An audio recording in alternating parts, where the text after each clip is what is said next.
The rain had been relentless that night, a steady torrent that turned the streets into rivers of glistening black. I had no reason to be out, no logical explanation for why I was drawn to that forgotten corner of town. Yet there I was, clutching the letter in my damp hand, its ink smudged but legible enough to guide me. Time bends for those who seek it. That single sentence had looped through my mind ever since the letter appeared in my mailbox weeks ago. There was no return address, only a set of directions leading to a workshop I'd never noticed before. Something about the words haunted me, even as curiosity gnawed at my resolve. When I found the shop, it was as though it had always been there, waiting. The building leaned precariously, its warped wooden frame illuminated by the flickering glow of an old gas lamp.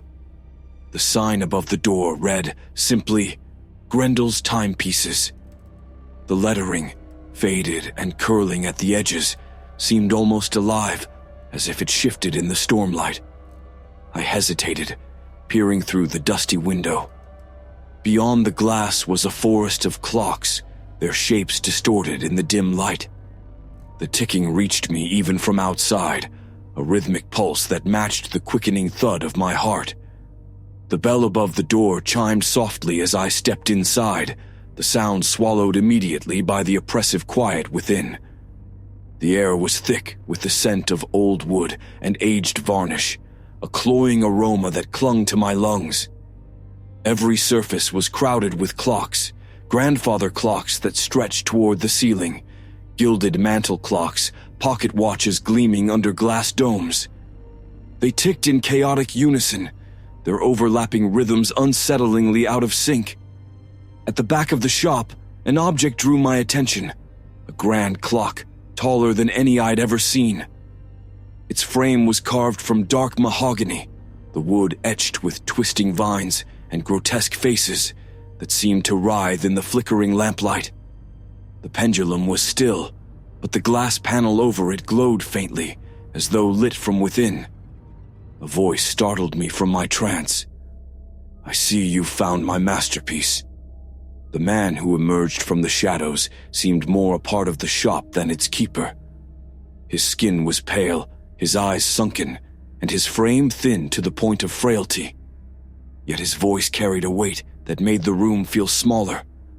"I wasn't looking for anything," I stammered. His lips curled into a smile that didn't reach his eyes. "You're here because you were called. Few can hear the clock's whisper. Fewer still can bear its burden." I wanted to leave then, to bolt out into the rain and forget this place. But something rooted me in place.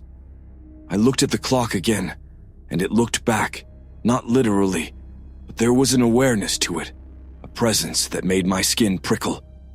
"What's so special about it?" I asked, though my voice trembled. The man's smile widened. "This clock doesn't measure time, it commands it." He stepped closer, his shadow seeming to stretch unnaturally across the room. "Take it. But remember, it is not merely a possession, it is a responsibility, one that comes with consequences." I brought the clock home that night, though I couldn't explain why. The man hadn't charged me for it. He had simply smiled and wished me luck. I told myself it was just an old relic, nothing more than a curiosity. But as I set it up in my living room, unease coiled in my stomach. It fit perfectly, as if the space had been waiting for it. My wife, Maria, noticed it immediately when she came home from her shift at the hospital. "Where did you get that?" she asked, her tone cautious. "An antique shop," I replied. "It was unique." She gave it a wary glance but said nothing more. That night, as we ate dinner, the ticking began.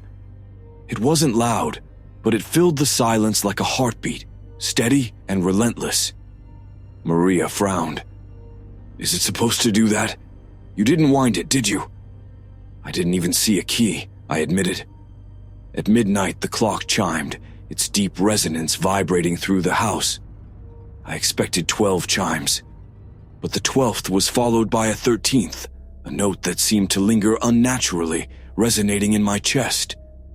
Maria and I exchanged uneasy glances. "Probably a quirk of the mechanism," I said, trying to sound convincing. She didn't reply, but her expression was troubled. The next morning, something felt wrong. The air outside was unnaturally still, the sky a shade too gray.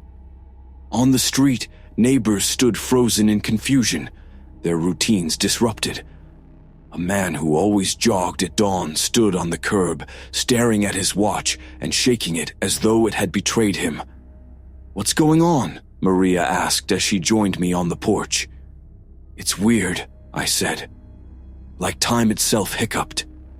Our calendar, I realized, still read December 31st, even though the new year should have arrived hours ago. The world felt stuck, as if something had pressed pause. The neighbors' puzzled murmurs filled the air, but no one seemed to have an answer. Inside, the clock's ticking grew louder, and though I tried to ignore it, I felt the weight of its presence pressing against me, a constant reminder that it was more than just a machine. When the pendulum moved that evening, I swore I heard a whisper. It said my name. By the third night, I couldn't ignore it anymore. The clock had become more than a fixture in our living room.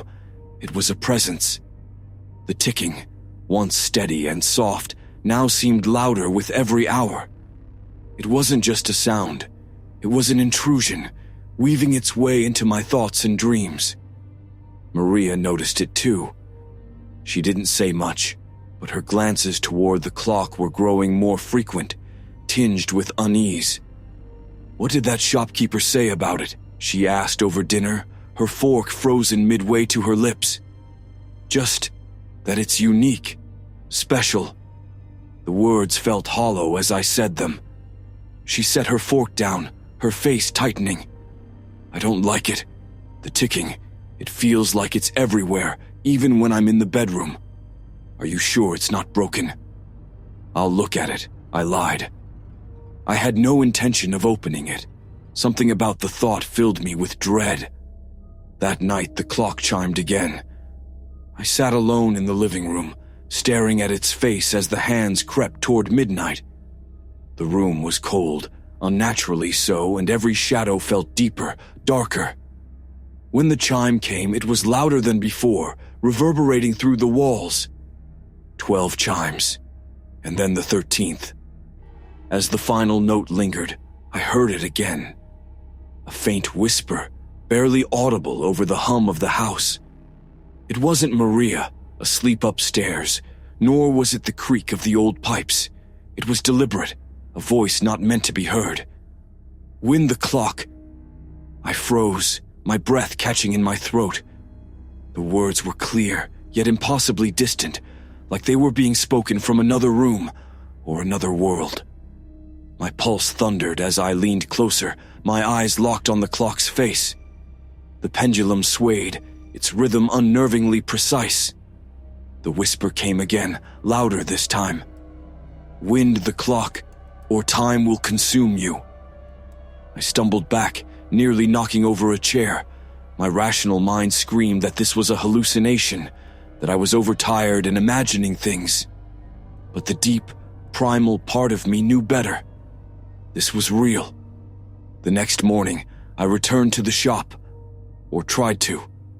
The directions I'd followed so easily before now led to an empty lot. There was no sign of Grendel's timepieces, no trace of the shopkeeper. It was as if the place had never existed. I spent the rest of the day scouring the internet, desperate for answers.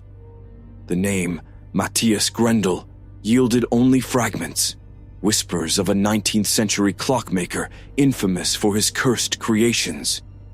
His clocks, the sources said, didn't just tell time. They manipulated it, bound it, forced it into submission. Owners of these clocks were said to disappear, their fates lost in the folds of the hours they once tried to command. One phrase stood out, etched into my mind like a scar.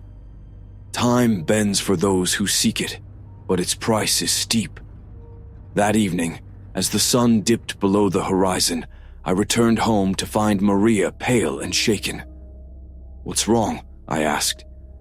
She pointed to the clock. "It started ticking faster while you were gone. Then it stopped." I turned to face it, dread pooling in my stomach. The pendulum was still, but its glass panel glowed faintly, a pulsing light that seemed to mimic a heartbeat. By the fourth night, Maria refused to stay in the same room as the clock. I couldn't blame her. Its ticking had resumed, but now it carried a strange cadence, a pattern that was almost speech.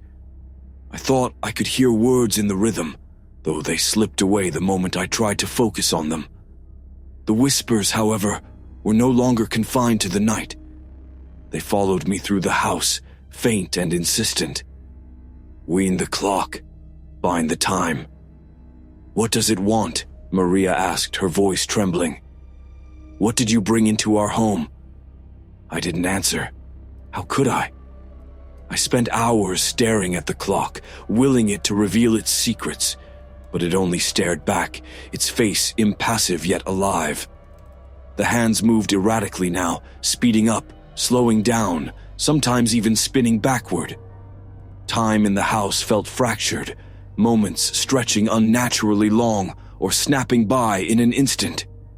And then the apparitions began. At first they were glimpses in the corners of my vision, shadows too tall, too thin, moving against the flow of light. I dismissed them as tricks of my tired mind. But on the fifth night, as I sat alone in the living room, I saw one clearly.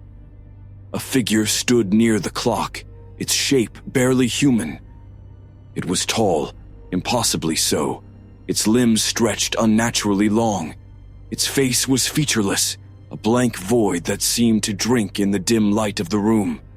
It didn't move, didn't speak, but its presence was suffocating. My throat tightened as I tried to scream, but no sound came. And then, as suddenly as it had appeared, it was gone. I ran upstairs, shaking, and woke Maria. "We need to leave," I said, my voice trembling. "Something's wrong, terribly wrong." But when we tried to open the front door, it wouldn't budge. The knob felt icy, the metal searing against my palm as if warning me to stop. Every window was the same, their glass fogged and unyielding. "It won't let us leave," Maria whispered, tears streaming down her face. "What does it want?" I didn't have an answer. But as midnight approached, I felt its intent, a weight pressing down on me like a physical force. The 13th chime rang out, and the whisper came again, clearer than ever. "You are the keeper. Time must not falter." The clock's pendulum began to swing violently, its glass panel glowing brighter, casting twisted shadows across the walls. And in the darkness, I saw them, the figures, dozens of them, standing just beyond the light, their blank faces turned toward me. I knew then that the clock wasn't just a possession, it was a prison, and I was its warden. The room was a storm of shadows and sound. The pendulum of the clock swung wildly now, its glow illuminating the figures that encircled me. They were closer than before, their twisted forms pressed against the edges of the light. Their faces, or what passed for faces, were blank expanses of pale gray, with faint impressions of mouths that moved soundlessly. But the whispers weren't coming from them. They were coming from the clock itself. "You are the keeper," it intoned, its voice layered and deep, reverberating like a bell tolling through my skull. "Time demands its toll." I stumbled backward, my eyes darting between Maria and the clock. She stood frozen in the doorway, her face pale and eyes wide with terror.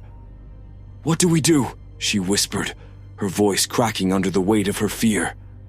I didn't have an answer. My mind raced, trying to make sense of the fragments I'd read about Matthias Grendel, about the cursed clocks that bound time. Every story had ended the same, with madness, with disappearance, with death. but the inscription I had found earlier returned to me, its meaning now clear. To sever the cycle, blood must mark the hour. The clock's glass panel cracked suddenly, a jagged fissure spreading across its surface. The light within intensified, casting harsh, writhing shadows on the walls. One of the figures stepped closer, its elongated limbs reaching toward me. The air grew colder, and the smell of burning metal filled the room. "Win the clock," the whispers commanded, louder now, almost a chant. "Or surrender to the void." Time was slipping. I could feel it, not in the conventional sense, but in the marrow of my bones. Moments unraveled and rewound, the fabric of existence fraying around me. The world outside the house was gone, swallowed by an impenetrable blackness. It was just us and the clock now. Desperate, I grabbed the fire poker from the hearth and swung it at the clock. The glass shattered with a deafening crash, and the pendulum stilled. For a moment, silence reigned. Then came the scream. It wasn't human. It wasn't animal. It was a sound that belonged to no living thing, a piercing guttural wail that made my ears ring and my vision blur. The figures surged forward, their forms twisting and contorting as if in agony. The room itself seemed to buckle, the walls bending inward. Maria shrieked as one of the figures reached for her, its claw-like hand brushing against her shoulder. "Nathan, do something," she cried. With trembling hands, I reached inside the clock's broken case. My fingers brushed against the cold brass of its mechanisms, and I felt something sharp, a jagged shard of glass. Without thinking, I gripped it tightly, the edge slicing into my palm. Blood welled up, dripping onto the gears. The effect was immediate. The figures halted mid-step, their heads snapping toward me in unison. The room filled with a low, pulsing hum, a sound that resonated deep in my chest. The clock's hands spun wildly, the runes carved into its frame glowing brighter and brighter. The whispers crescendoed, merging into a single deafening command. "Complete the toll." I pressed my bleeding hand against the clock's exposed mechanisms, smearing my blood across the gears. The light within the clock flared violently, blinding me. The figures recoiled, their forms dissolving into the shadows as the room was consumed by a searing white light. And then, silence. When my vision cleared, the clock was gone. The space where it had stood was empty, save for the faint outline of a scorch mark on the floor. The air was still. The oppressive weight that had hung over the house lifted. Maria was on the floor, trembling, her face buried in her hands. I rushed to her, pulling her into my arms. "It's over," I murmured, though I wasn't sure I believed it. Outside, the world had returned. The sky was a dull gray, the town stirring as if waking from a long slumber. The calendar now read January 1st. But the cost was clear. My hand, still bleeding, bore an imprint of the clock's runes, etched deep into my skin. And though the house was silent, I could still hear it faintly. The ticking. It was inside me now, a constant reminder that time's debt is never truly paid. As we stepped outside into the cold morning air, I glanced over my shoulder. For a moment, I thought I saw a shadow in the empty corner where the clock had stood, a figure, tall and thin, watching. I turned away quickly, pulling Maria closer. Time had spared us, for now, but I knew it was only a matter of time before the clock demanded its toll again.